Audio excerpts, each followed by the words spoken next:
Mañanas en Libertad, con Luis del Pino.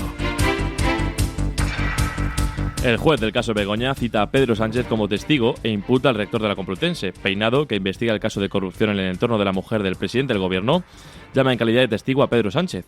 Si nada lo impide, el próximo 30 de julio a las 11 de la mañana tendrá que acudir a Moncloa, donde se recogerá su declaración.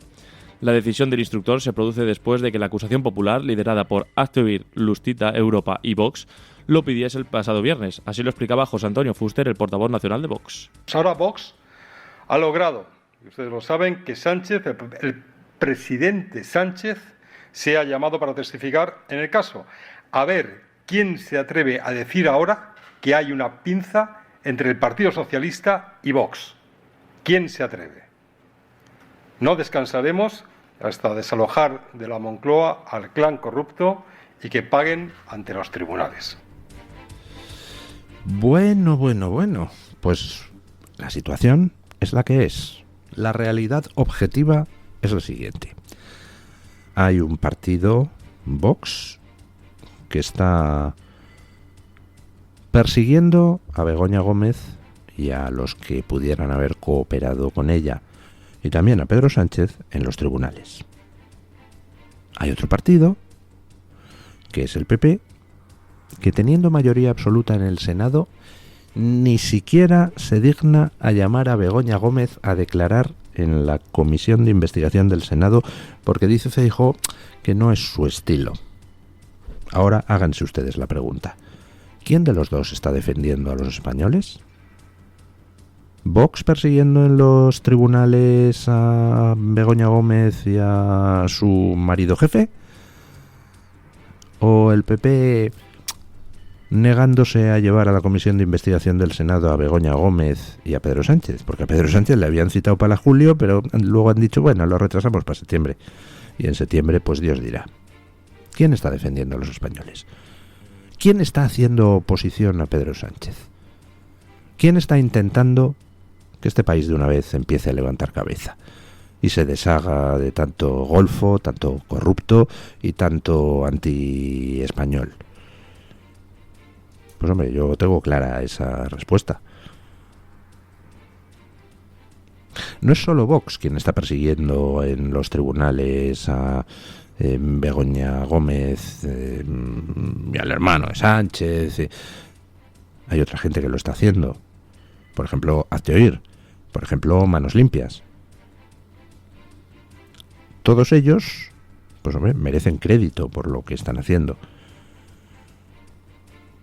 Pero desde luego, lo que es un espectáculo un poco de vergüencita ajena es ver que quien no está en los tribunales denunciando a Begoña Gómez y a Pedro Sánchez, es decir, el PP, salga sin embargo a hacer declaraciones de Sánchez debería dimitir porque ahora que le han citado como testigo. Vale, bien, esas declaraciones, efectivamente Sánchez debería dimitir, debería haber dimitido hace muchísimo tiempo. Pero hombre, aprovecha para reconocer gracias a quién se ha citado como testigo a Pedro Sánchez. Porque es gracias a ese partido, Vox, que os da tanto asquito a los del PP. Bueno, pues si os da asquito, al menos no tratéis de apuntaros tantos, no tratéis de salir a la palestra a chupar cámara con el trabajo de otros. O estáis contra Sánchez o no estáis contra Sánchez. Lo que no puede ser es estar de brazos cruzados y luego cuando alguien hace algo salir ahí a decir eso, Sánchez corrupto. Caramba, pues si Sánchez es corrupto, ¿por qué no lo estás persiguiendo tú también en los tribunales? ¿Por qué no le llamas a declarar a la comisión de investigación del Senado? ¿Por qué te has negado en tantos meses a llamar a Begoña Gómez? ¿A cambio de qué? Porque al final la pregunta que uno se hace es, oiga, ¿y no querer llamar a Begoña Gómez al Senado y aplazar la convocatoria de Pedro Sánchez, ¿a qué se debe?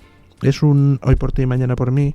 ¿Es un yo no te llamo a Begoña a cambio de que tú no llames a no sé quién? Porque al final da toda la sensación de que estamos ante eso. Estamos ante una casta consolidada hace muchísimo tiempo y que en el fondo se llevan estupendamente unos con otros. Sí, de cara a la galería, posturean un poco como los entrenadores de fútbol que antes de un derbi pues salen ahí a calentar el ambiente. pero luego se van a comer marisco juntos después del derbi. Porque es negocio, porque es espectáculo. Bueno, pues hay un partido Vox que no está en el negocio ni en el espectáculo, y que lo que hace es perseguir la corrupción, y lo que hace es perseguir especialmente la corrupción de aquellos que no han vacilado en pactar con todo aquel que odia a España. Bueno, pues independientemente de lo que uno piense o deje de pensar sobre Vox y si le vota o no le vota, lo que está claro es que tenemos que estarle agradecidos de la labor jurídica que está haciendo, que recuerdo que no viene de ahora, viene de la época del Procés, viene de 2017. Ya entonces Vox inauguró lo que era el Frente Jurídico contra el Golpe de Estado, y en ella sigue. La Fiscalía recurrirá a la citación de Pedro Sánchez como testigo en el caso Begoña Gómez. El Ministerio Público toma la iniciativa tras la decisión del juez Peinado de acudir el 30 de julio a la Moncloa para interrogar al presidente del Gobierno. La Fiscalía ha mantenido hasta ahora una postura muy crítica con esta instrucción judicial e incluso ya pidió archivarla el pasado abril. De hecho, pareciera que la Fiscalía está intentando desactivar el caso por todos los medios, ya que también han recurrido a la imputación de Juan Carlos Barrabés, el socio de Begoña Gómez. Ayer, en las redes,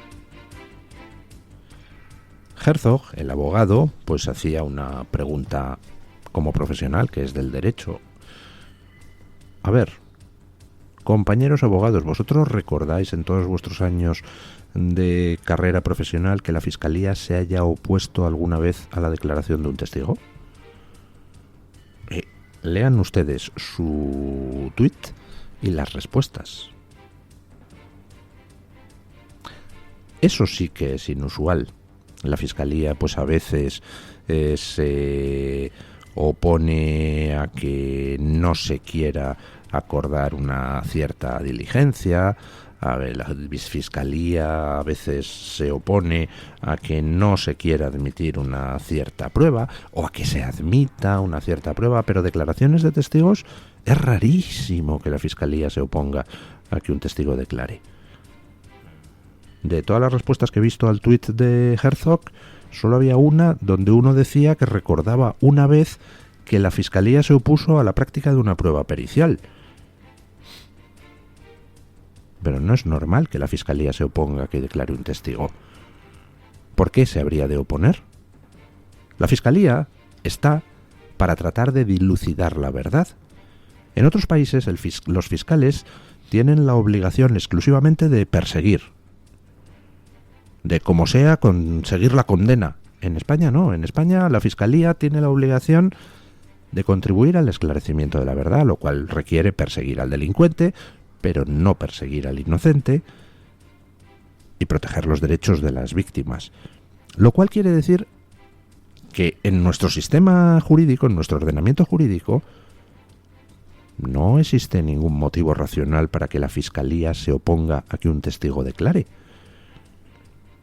Vamos a ver, si se está instruyendo una causa, cualquier testigo podrá aportar datos.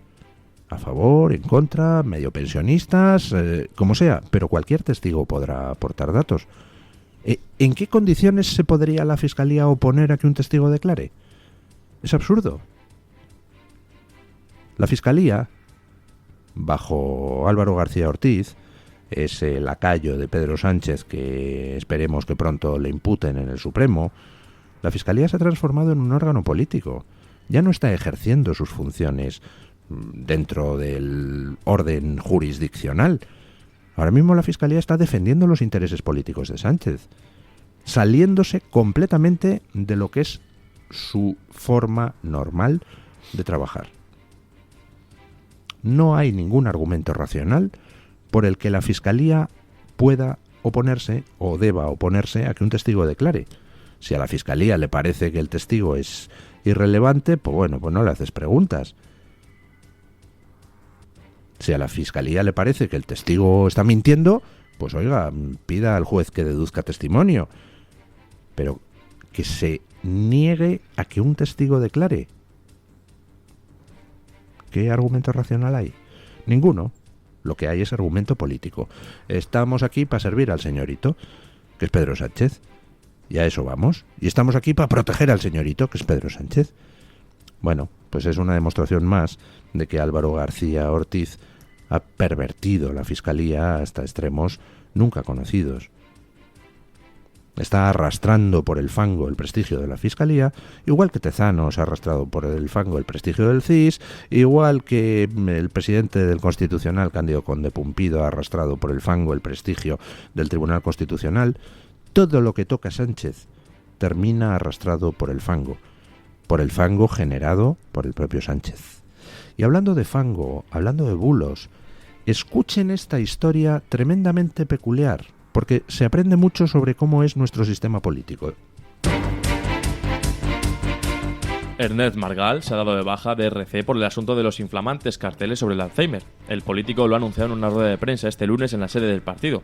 Asegura que la forma en la que una parte de Esquerra Republicana ha gestionado este escándalo la ha llevado a dar este paso, catalogado por él como necesario y oportuno, y dejar la militancia después de 6 años. Asimismo, Maragall ha criticado que todavía no se haya aclarado algunos aspectos sobre el caso, ni que se hayan tomado suficientes decisiones individuales u orgánicas. Con todo, Maragall ha puntualizado que continúa comprometido con el proyecto de Esquerra Republicana y que como ciudadano libre intentará contribuir a fortalecerlo y hacerlo exitoso. En este sentido, ha anunciado que mantendrá su firma en el manifiesto que reclama la renovación de los liderazgos. Bueno, y dirán ustedes, ¿qué es esto? ¿De qué están hablando? ¿Que ha dimitido? ¿Que Ernest Maragall ha pedido su baja de Esquerra Republicana de Cataluña y esto? Bueno, la historia es estupefaciente. Una historia que ha pasado muy desapercibida en los medios nacionales. Yo personalmente no había tenido noticia del tema hasta hace 3-4 semanas. Volvamos atrás en el tiempo. Estamos en la precampaña de las elecciones municipales y autonómicas del 28M. Del 28 de mayo de 2023. Bueno, pues en plena precampaña aparecen por Barcelona unos carteles con las imágenes de los hermanos Maragall, Pascual Maragall, ya fallecido, y Ernest Maragall, y con un texto que decía: fuera el Alzheimer de Barcelona. Fíjate qué asco de carteles, ¿no? O sea, qué mal gusto. Cargar contra el candidato Ernest Maragall, pues aprovechando el Alzheimer que tenía su hermano. Hace falta ser canalla para eso, ¿verdad?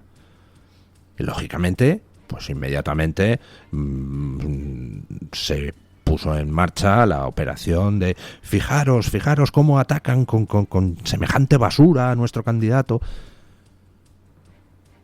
Y Ernest Maragall puso una denuncia por esos carteles. Y hete aquí que se trataba de una operación de falsa bandera, que los carteles no los había hecho nadie contrario a ERC ni a Maragall. No eran los que se oponían a ERC y a Maragall los que habían hecho esos carteles asquerosos. Habían sido los propios de ERC para culpar a aquellos que se oponen a Ernest Maragall. Resulta que lo habían hecho los propios de ERC, y además lo habían hecho tan chapuceramente que habían quedado las caras de algunos de los que habían empapelado Barcelona con esos carteles grabadas en cámaras de seguridad. Y entonces, al ver que salta a los medios que estaban grabadas las caras de algunos, pues uno de los que había participado en la operación resulta que se presenta ante los mozos de escuadra y dice: bueno, que yo soy el que aparece ahí en esa imagen. A mí es que me lo ha encargado ERC. ¿Cómo? Resulta que ERC había puesto en marcha esa pegada de carteles de falsa bandera contra ERC.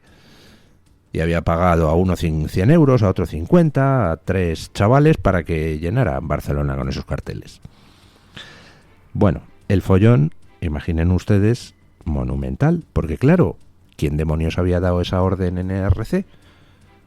Y además, a medida que iban pasando los meses y progresaba el asunto, pues ya se convirtió en un problema interno en ERC. ¿Cómo hacer para que no salpique a las altas instancias?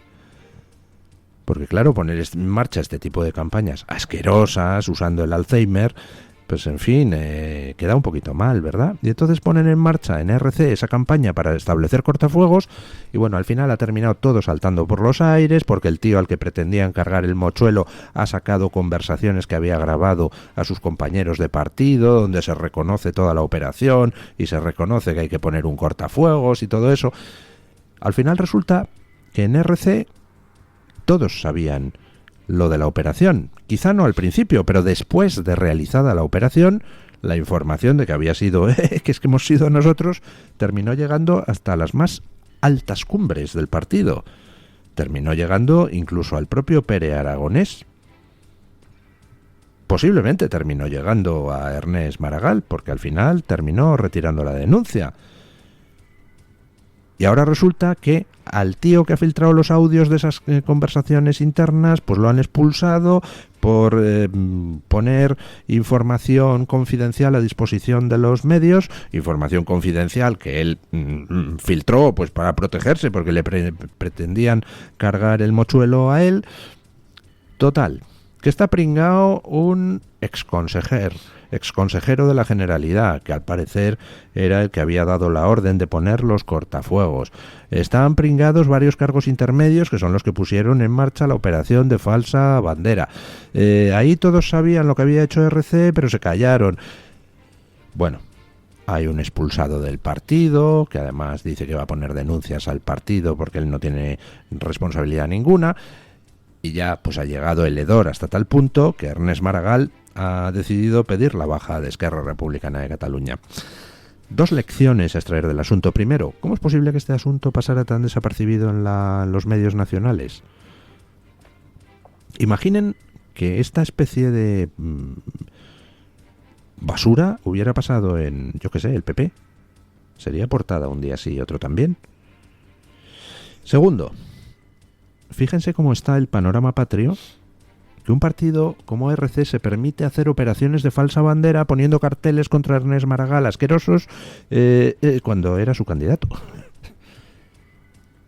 Tercero, figúrense cómo serán las relaciones internas en ERC, que se graban unos a otros las conversaciones que mantienen para poder protegerse si a uno le quieren pringar o para poder pringar a otro en caso necesario. Vamos, la mafia siciliana en versión separata catalán. Y cuarto, si las relaciones entre ellos mismos son así, imaginen lo que son las relaciones con los demás. En manos de esta gente está el separatismo catalán, lo cual, por cierto, explica que no haya ningún Braveheart en Cataluña. Cuando lo que hay es mafia, pues al final todo es un pringue. No hay nada de idealismo, ni de objetivos vitales, ni nada por el estilo. Lo que hay es pura y dura corrupción institucionalizada. En fin. En Irlanda, la policía ha emitido una recomendación a todos los miembros del gobierno para que no salgan a la calle sin escolta.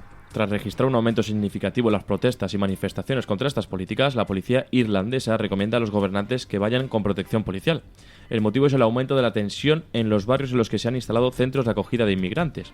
Los vecinos descontentos se están, además, difundiendo información sobre la presencia de políticos en sus barrios, con el objetivo de increparlos.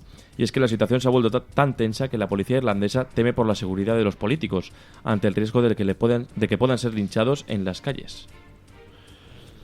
Bueno, en Irlanda la situación está degenerando en violencia, el tema de la inmigración ilegal. Y bueno, pues tiene una explicación. No digo justificación, porque la violencia, en fin, no es algo que deba alentarse.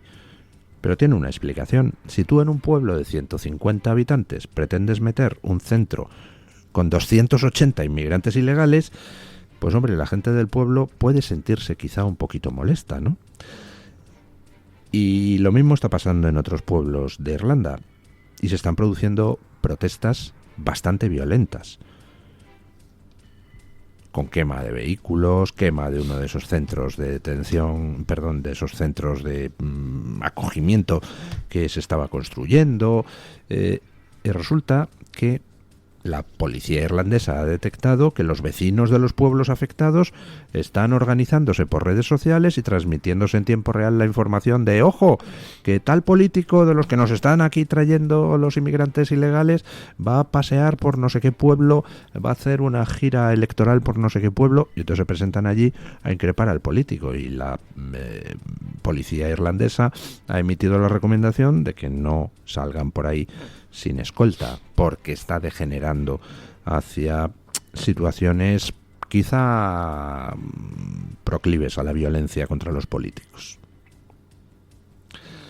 Estamos en toda Europa en una peculiar encrucijada, porque tenemos a nuestra élite europea, la de von der Pony, y Sánchez y Feijóo y los socialistas alemanes, toda esa élite burocrática, toda esa casta burocrática, decidiendo que hay que repartir cientos de miles de inmigrantes por todas partes.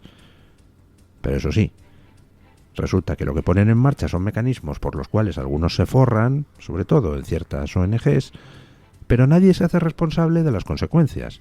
¿Y el centro de inmigrantes te lo ponen dónde? ¿En los barrios ricos? ¿Al lado de la casa de von der Pony? Pues no, te lo ponen en el barrio degradado de las afueras de Berlín, en no sé qué pueblo en Irlanda, aquí en España en Fuenlabrada, ese tipo de cosas. Siempre las consecuencias de lo que decide la casta apestosa que nos gobierna burocráticamente desde Bruselas, siempre las consecuencias son para los que menos tienen. Los ricachones, pues no tienen problema ninguno porque a ellos no les ponen el centro de menas. Ya verán ustedes cómo no ponen un centro de menas en mitad de Marbella, por ejemplo. Siempre es en un barrio, ciudad dormitorio de cualquier gran ciudad o en algún pueblo de... Bueno, hasta que a la gente se le llena el gorro de pipas. Y dice, ya está bien. Resulta que estáis trayendo aquí gente que provoca inseguridad. Me estáis saqueando a base de impuestos para que se forren algunos trayendo esta gente. Y encima yo tengo que soportar las consecuencias. Yo tengo que no poder salir a la calle por la noche. Mientras que vosotros vivís tan estupendamente en vuestros barrios, con vuestras escoltas, con vuestro coche oficial. Pues hombre, hasta aquí hemos llegado, ¿no? Y eso está pasando no solo en España, en todos sitios. Y en algunos lugares, cuando los gobiernos tensan la cuerda demasiado, pues está produciéndose protesta de carácter violento. Y les invito a ustedes a recordar lo que pasó con los agricultores y ganaderos hace no tantos meses. Al final, tanto se tensa la cuerda en todo que terminan estallando las protestas violentas. Y por desgracia, parece que es que estas castas burocráticas, esta especie de mandarines que nos gobiernan porque se creen más listos que los demás y se creen con más derechos que los demás, pues ahí siguen tirando una y otra vez de la cuerda y lo único que entienden es la protesta. Solo cuando la gente se planta, echan marcha atrás. Bueno, pues habrá que plantarse, pacíficamente, pero habrá que plantarse. Y que pongan los centros de menas al lado del Palacio de la Moncloa, o mejor, en los jardines del Palacio de la Moncloa, o al lado de la casa de Feijóo, para disfrutar de las decisiones que toman. Ya está bien de que tomen decisiones, pero las consecuencias las tengan que afrontar los demás, digo yo, ¿no? Ah, por cierto, que también pongan un centro de menas al lado de la casa de Juanma Moreno Bonilla, que como tiene el corazón así de grande, seguro que está encantado. Pausa y a las noticias de las 8.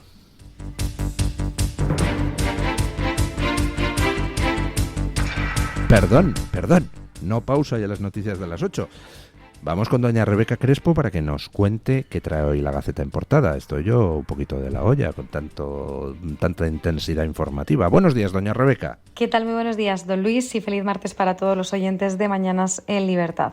Este martes en Gaceta.es hablamos de la inmigración ilegal y cómo ha pasado a ser una de las 5 grandes preocupaciones de los andaluces según el CIS regional. El cambio climático, por su parte, se sitúa en la posición número 33. Preocupa a un 0,3% de los andaluces. Unai Cano nos da todos los detalles sobre este asunto. Seguimos muy pendientes, como no podía ser de otra manera, de Estados Unidos. Hoy analizamos cómo Joe Biden es el primer presidente de Estados Unidos que ha renunciado a la reelección desde 1968. El último en hacerlo fue Lyndon B. Johnson, que era también del Partido Demócrata. Pedro Fernández Barbadillo nos da más detalles sobre este tema. Analizamos también el perfil de Kamala Harris, las cosas, las medidas, ¿no?, que ha propuesto la que puede ser candidata a la presidencia de Estados Unidos por el Partido Demócrata.